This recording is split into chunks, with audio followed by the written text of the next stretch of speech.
We'll be out on the streets, knocking on doors, going into retail, asking questions, with our checklist, seeing what is there, but most importantly evangelizing, what we have ahead of us now. Tomorrow is a massive day for Samsung.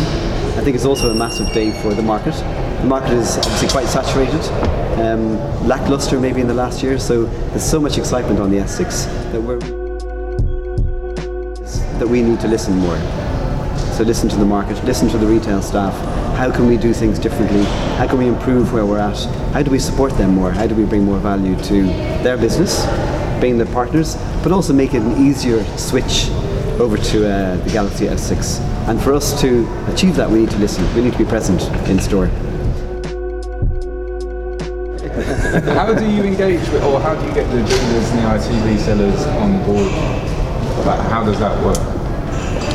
So we work in a couple of ways. So we've structured our people to work with the channels that are in front of us. So we have operators and we have what we call indirect channel partners and elite IT reseller partners.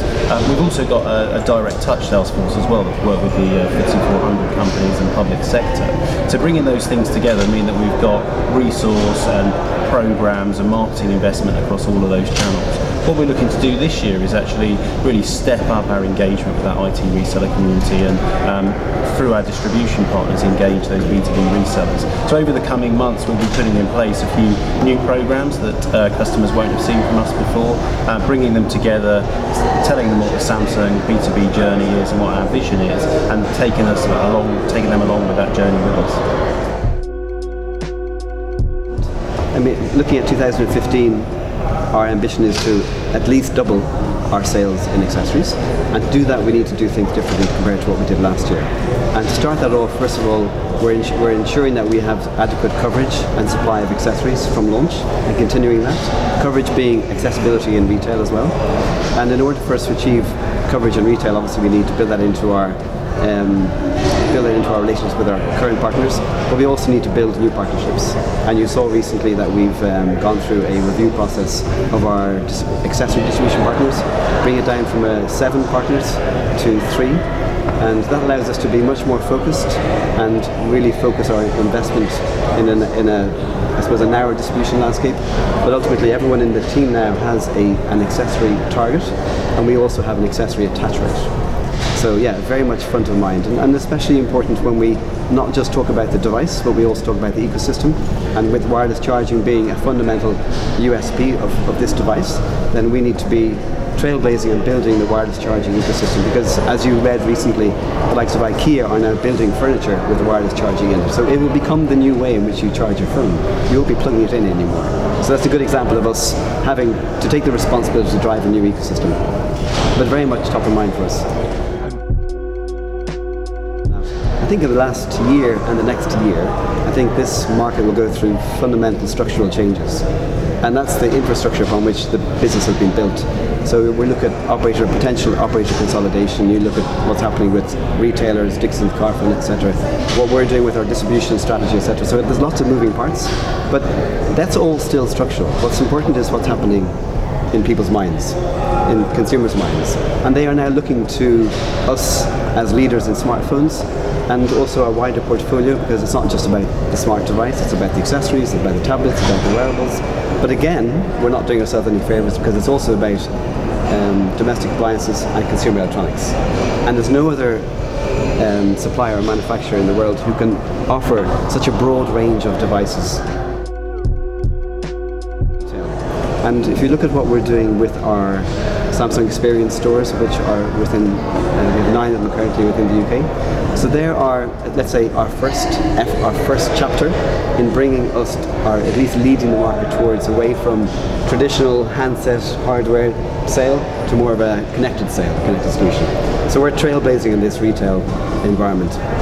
But we will definitely see our operator partners, Dixons, Carphone, other major retailers in UK and Ireland driving that way, because that's the next big wave of growth and mobility, especially in the saturated market.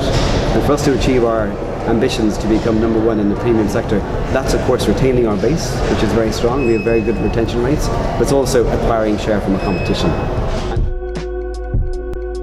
agree. I mean, I think we're still doing some great work in bringing this to life, but it's a learning journey for us. It's a learning journey for people because it's a terminology that doesn't sit comfortably with me, this Internet of Things. It's really about relevance, simplicity, peace of mind, and to bring that experience into retail. I think that's the ultimate goal of ours and of our operator partners, our retail partners, because that is where we need to see how we can bring this experience to their life. But there are so many players in it. There's connectivity, there's hardware, there's platform, there's security.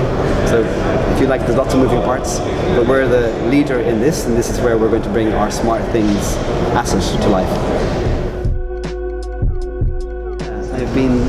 I've been working in many markets, North Africa, Middle East, and obviously most recently before I came to the UK, Turkey.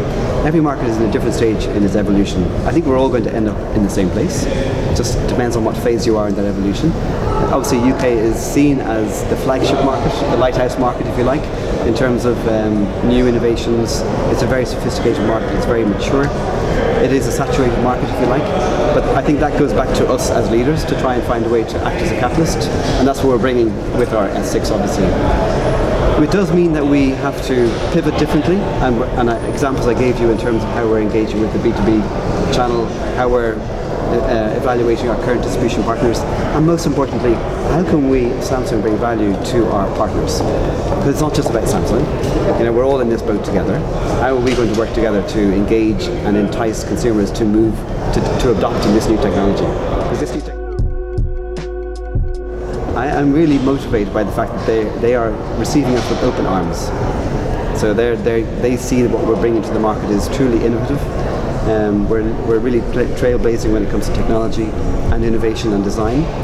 But they also need a catalyst. The market is, as I mentioned, quite saturated. So what's going to cause a stir? What's going to catch the eye of the consumer? And obviously S6 is catching many eyes, which is fantastic. But they not only want us to be successful in S6, they want us, and we want with them, to be much more of a long-term strategic partner. I think if you look back on the last few years, the market was such a massive growth. It was all about volume sell-in, which can potentially be perceived as being one-sided. So we flipped the coin, again another great example of Samsung's agility. We've flipped the coin and now we're pivoting differently so that we can actually find a way to bring value to the partner. So it's all about sell-out, it's about listening to the consumer, it's about return on investment. So we make an investment in a call center or in a retail or online.